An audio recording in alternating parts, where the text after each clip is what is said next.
Sanibona, phinde nibingelele nje futhi namhlanje ngalethuba ngalomzuzu ngaleli hora. Sibonge omkhulu owesabekayo, omkhulu omangalisayo, omkhulu oyingcwele iseNkosi yethu Jesu, obabaza njalo izingelosi ubusuku nemini. Yazi mesingaqala simthopha uNkulunkulu angaze kushona ilanga, nangakusasa, nangakusasa, nangakusasa. That is why ekhaya ezulwini kukhona amakherobi namaserafi amanathi ungcwele ubusuku nemini, abheke phansi abheke phezulu aphinde athi ungcwele, abheke phansi aphinde athi ungcwele, because umzuzu nomzuzu kubonakala ubungcwele obusha kuNkulunkulu odalile amazulu nomhlaba. So angazi ngiye ngithi uNkulunkulu ongumyeni kubafelokazi, onguyise wezintandano, yikho konke kwezimpofano, ongukukhanya ebumnyameni, oyiqiniso emangeni, ongukuthula exokozeleni, ukudla endlaleni, owamanzi ekunxanweni, uyikho konke ngezikhathi zonke bantu baNkulunkulu. Uyababazeka, othandekayo, umalusi omuhle, oyisihlangu, olugange, oluthando, owuthando, owuthula, uyikho konke, ukho konke ngezikhathi zonke. Yazi into ekumele siyazi siqonde singabantu ukuthi yonke into empilweni yakho eyenzakalayo, ngabe into ezofinyelela kuwena noma into ekuzanya ukuthi ifinyelele kuwena, konke kukhomba into eyodwa engukulungisa.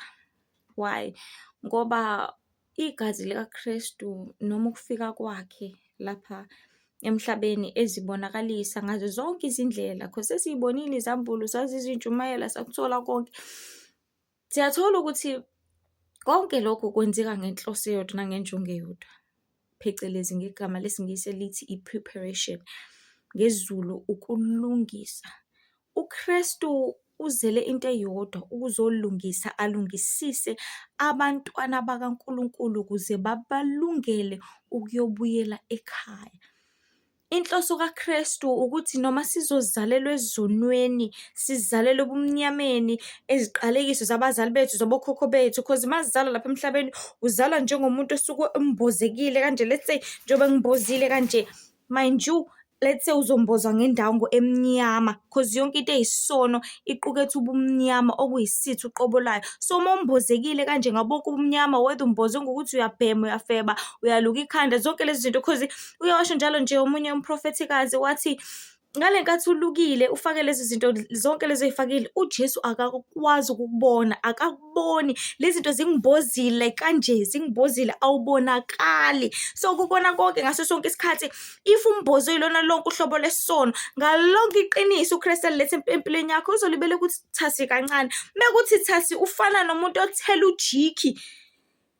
Take for instance into emnyama, wayithela ujiki, kwenzakalani? Iyashintsha ukhala, ngithi lo ubumnyama buyasha busuke. So uNkulunkulu kumele ibe lesondela kuwe, libe lethi ungabhemi, bese kuyeka ukubhema, kuyathela kujiki kube mhlophe, aphinde athi ungafebi, ukuyeka lokufekwa, phinde ukuthela kumunye ujiki uphinde ube mhlophe, athi ungaqamba manga uqhubeke, because yonke into udinga ukuthi mawutshela yona bese yacela ukukhulekela ukuthi Nkosi ngicela ungiphe amandla ukuthi ngikuyeke ngoba anginawo amandla. Kahle kahle hayi ngoba ungenawo, ngoba awazi ukuwasebenzisa, awukwazi ukuwa-applya, because abantu baNkulunkulu sidalwe ngumfanekiso kaNkulunkulu. Umuntu uyakwazi ukudala ngezindebe zakhe. That is why if uqalekisa ingane uthi angizalanga ngabona amathumba ingane yakho ingaphumeleli empilweni, ubambe lingashoni, ileyo ngane leyo izoba ney'nkinga. Yonke into oyikhipha ngey'ndebe zakho iziqalekiso. That is why if ngisho ingane yakho uthi wena ave uyisilima, ave uyinja, izokhula ibe yinja ngampela. Ubiza ingane yakho yomfana uyibiza ngenja, izokhula ibe yinja ngampela. Yazi ukuthi yona kumele iy'ngane zabantu laphayana ihlukumeza noma izalisa ishiye kanjalo ngoba inja vele isebenza lowo msebenzi.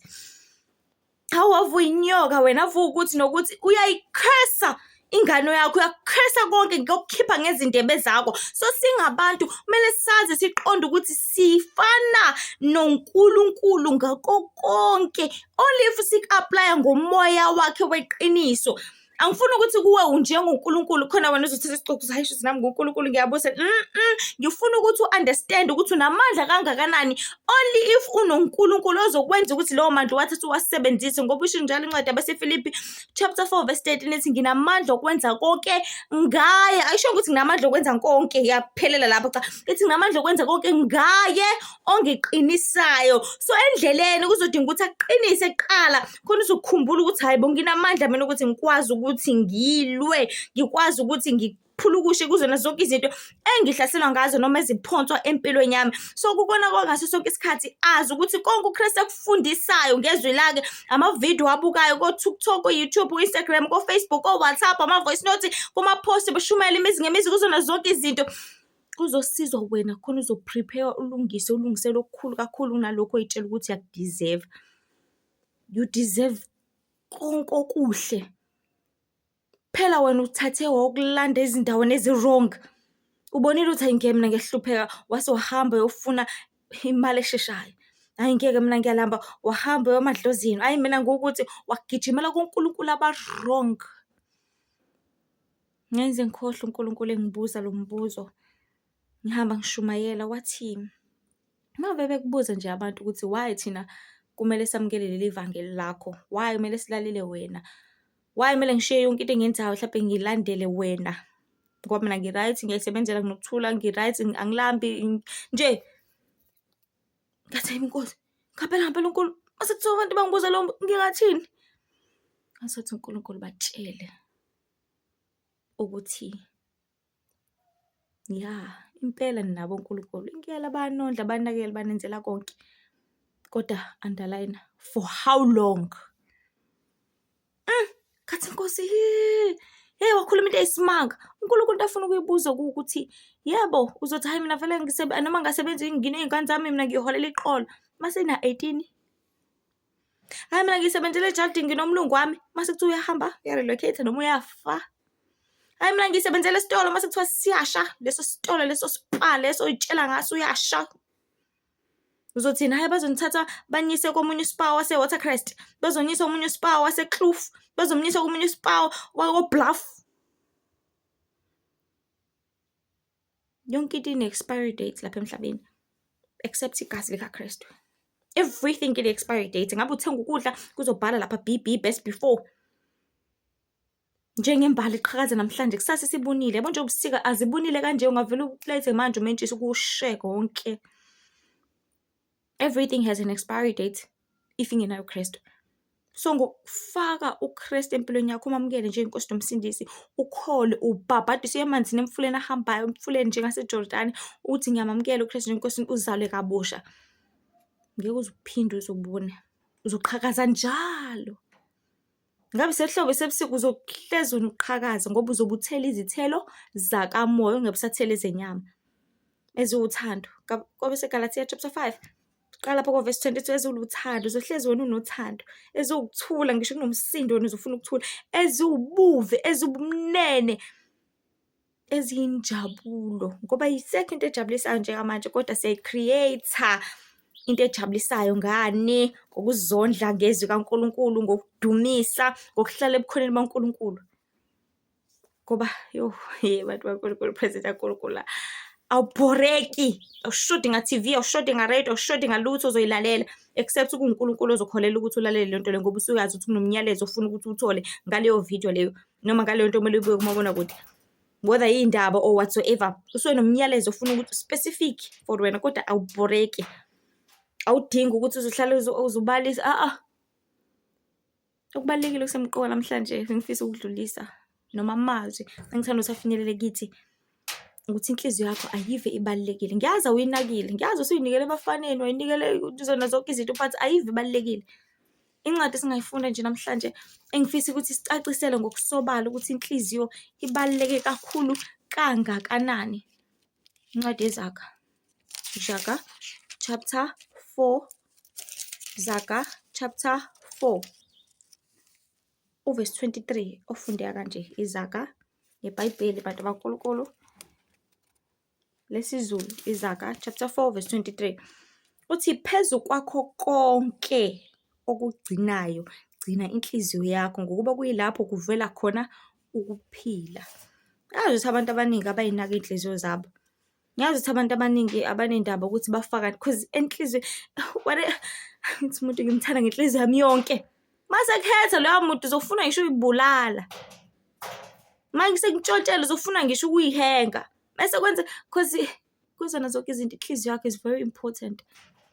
Ngoba uNkulunkulu ufuna ukuthi inhliziyo yakho uyinikele kuye. Ngaleyo ndlela uyena ozokuhlelela zonke izinto. Remember incwadi kaJohn 14 ithini? Ithi inhliziyo zenu mazingakhathazeki, kholwani. Mengashela nje uke wathi umprofethikazi omncinyane wathi uKristu mefika kuye umfica une-stress, ucabanga umsebenzi wesikole, ucabanga ukuthi kumele ucabanga izinto eziningi. Wathi indaba ukhathazeke kanjena? Athi hayi kuningi nje kusemqondweni wami. Yabo ngale nkathi ukhathazeke u-invite wonke lama spirit la ukuthi azohlala la. Mayisehlela uKristu akasayithola indawo. Kuhleli i-depression uKristu akayithola indawo. Kuhleli i-anxiety uKristu akayithola indawo. Kuhleli stress uKristu akayithola indawo. Ngoba ngokuhlala kwazo zonke lezi zinto ufana nejaha isitsha. Kumele ngabe si-empty uKristu ezokuphakela ukudla kwakho kumnandi okuthandayo kodwa sigcwele isitsha sakho, sigcwele ukudla kwayizolo. Kumele uzophakela ukudla okumnandi okufresh okuphekwe namhlanje sigcwele okwayizolo lebele ucabangana nezolo wena. Ustress ukuthi hawe manga yenza into ukuthi no sisedlula lapho siyashesha siyaphambili.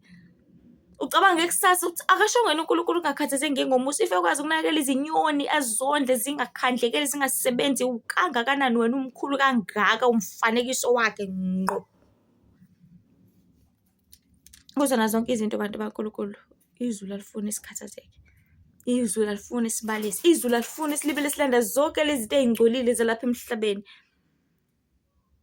Ngoba ngokuyilanda sibeka la akayitholi indawo. Akakwazi ukukhuluma nawe umuzwe ngoba wena ulibele ulalele lesi stress silibele sicabangisa imali. And wahlala umoya wodwa uzobiza omunye uyabhoreka ngithi uzobiza omunye nomunye ubiza omunye omunye ubiza omunye. Kwahlala ukuhleba kuzokwenza ukuthi uhlale lapha. Mase uhlale lapha senihleba ngabantu uzoqala amaphathi nidla sineqahla phela siniyabhema senathi umoya uzolibiza omunye libiza omunye kanjalo ezogcwale emzimbeni oyithempeli likaNkulunkulu. Uzoyithola kanjani indawo yakhe kuwe mase gcwele yonke le moya? Uzohlala kanjani nawe? Ngeke uzumuzwe. Thathizo abantu behlezi bexaka ukuthi umuzwa kanjani uNkulunkulu? Kanti ukhuluma kanjani uNkulunkulu? Awusho ukuthi uNkulunkulu nabantu abathanda lutho. U-inviteni wena enhlizweni yakho. uJeremiya ibeka kahle athi inhliziyo umkhohlisi futhi yimbi. Iyona zilibele ikuthandisa zonke izinto zezwe lezi engeza kusiza ngalutho eyisala la emhlabeni. Iyona zilibele ikuthandisa imali lena ngelinye ilanga futhi Nkosi yami. Iyona zilibele ikuthandisa inhliziyo ngithanda Nkosi umuntu amthanda inhliziyo yami yonke. Hawe ingane yami ngithanda inhliziyo yami yonke. Noma kuthiwa yini bantu baNkulunkulu ungalinga wayithanda ngenhliziyo yakho yonke except uNkulunkulu. Isho njalo incwadi kaDeuteronomy chapter 6. Phinde isho njalo neDeuteronomy chapter 10 verse 12. uNkulunkulu ufuna inhliziyo zethu siyinikele kuye sithande yena ngaphezulu kwako konke ngoba uyena usihlelela zonke izinto, yena ubonela zonke izinto, yena uhamba yonke indawo. Ngaleyo ndlela londa inhliziyo yakho ngoba la kuvela khona ukuphila kwakho. So if inhliziyo yakho ithanda uKristu uzokwazi ukuthi ahlale nawe. Okuyothi noma kuthiwa ufika usuku lakho lokufa wazi ukuthi uyohlala naye because bekade ehleli nawe.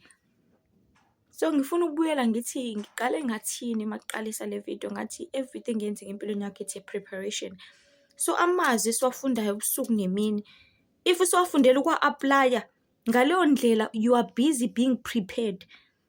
Because izwi kunjengomzali ekhuluma ethi we sibanibane wena ontando awungenzela itiye mntanami. Uma usumzwile uzotshengiswa ngokuthi uhambe uyobeka amanzi ukulenza itiye ngempela. Nezwi likaNkulunkulu likanjalo. Methi ungebi ufuna ukuthi umlalele ukuthi ifike opportunities Nkosi yami yazi lo mlungu avene insipho eningi ukuthi cha mina ngebi. Ufuna ukuthi uli-apply ngaleyo ndlela uyazilungisa uyaziprepare uprepare ukuthi uKristu akwazi ukuthi ayithole indawo koma esehlele kuwe bese yakwazi ukuthi ngelinye ilanga akulanda kuyise ekhaya. Yonke into iyi-preparation ngoba njengoba kuthiwa izwi kaNkulunkulu yizwi it's his word alikhulumayo kithi efuna ukuthi simlalele bese siyalenza.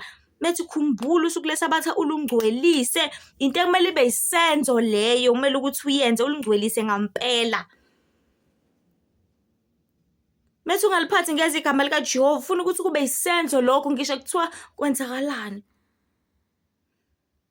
Ngisho kuthiwa wenza iphutha mhlawumbe ubhidisane let's say umuntu wamabhizinisi wabhidisana iy'mali zabantu nani mhlawumbe umuntu wathatha imali extra noma wamnika ushintsho wrong ufuna ukuthi uma usubuyile umqondo wakho bese uyabuyela.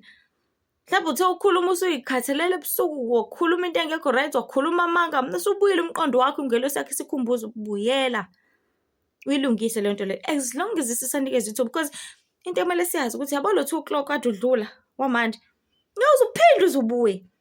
Ngisho ngawukhalela uhayizele ngeke uze uphinde uze ubuye. But into ebalulekile ukuthi if ubuvukile kusasa, that 2 o'clock whatever uyenzile namhlanje, kusasa bese uyenza ngokuhlukile.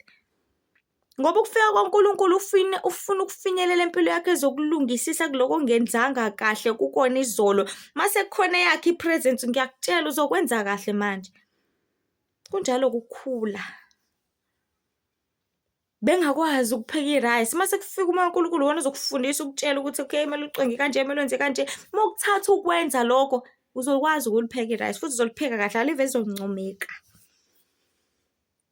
Angikwazi ukubhala, but if ulalela uthisha esikoleni ethi bhala kanje, mawuthi out ndingilizana dwi eceleni, ngisakhumbula kahle bayosifundisa kanjalo ka grade R. So ufuna ukuthi masukuthatha umlalela ngempela uthisha methe ndingilizana dwi eceleni, ubhale kanjalo. That is why libele kuphindisa ubhalo ipage lonke.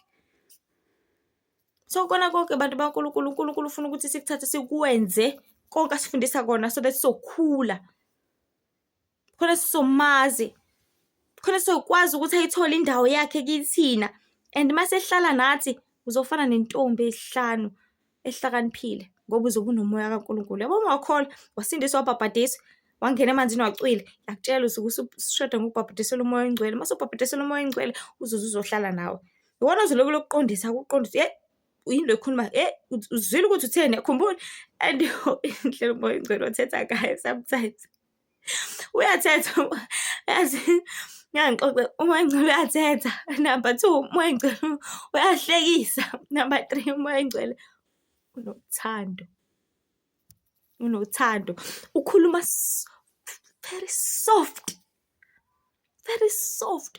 Because uNkulunkulu akasikhethela ukuthi azohudula asenzise izinto noma singayithandi noma singayifuni. Uyakuncenga, akubonisa ubu-right nobu wrong, akubonisa ukuthi lezo kusiza lana la. Sometimes angakutsheli, afuna ukubona ukuthi uzoyenza yini, uma wayenza bese utshela after ukuthi yabona nje ubuyenzile, buka-ke papa. Futhi uma wenze wrong futhi akutshela ukuthi yabona nje ubungenzanga wrong, nayi punishment yakho, ngeke uze ukuthola ukuthi usile wena. Kubona konke sonke isikhathi kumnandi ukuhlala nezulu. Afisa le joy abantu baNkulunkulu abantu bayizwe, kodwa-ke abantu abanendaba bathabela izinto zesikhashana. Choose umayikhethela at the end of the day. But amazwi namhlanje fisa afinyelele kithi ehlezi inkulu imnandi indaba zombuso wezulu. Mina ivangeli engithunyelwe ukuthi abantu phendukani ngoba umbuso wezulu usondele. Uhlengwe, usindiswe, ubhabhadiswe ngokuphela izinto zonke sefikile, kanti ukufa kuseduzane kakhulu. Ongakuphuca leli thuba. And mase uphucele lona ngeke uzophinde uzulithole. Ngeke lize liphinde lize libuye. Ngisho ungahayiza ngale kwethuna wama ngicela ukubuye, ngeke. Unikiwe lo 20 years, wenze njani? Awumosha. Spend it wisely ngoba awukho wise, ukhona uhlakaniphile. That is why uqala ukuhlakanipha ungumesaba uJehova. If ungamesaba uNkulunkulu, wisdom. Xese. If ungamesaba uNkulunkulu, wisdom. Ngisho ngaphasa ngo-A abawu7 esikoleni, ngiyakutshela wisdom. Lapho yokuchazela ngelinye ilanga ukuthi why ngisho njalo.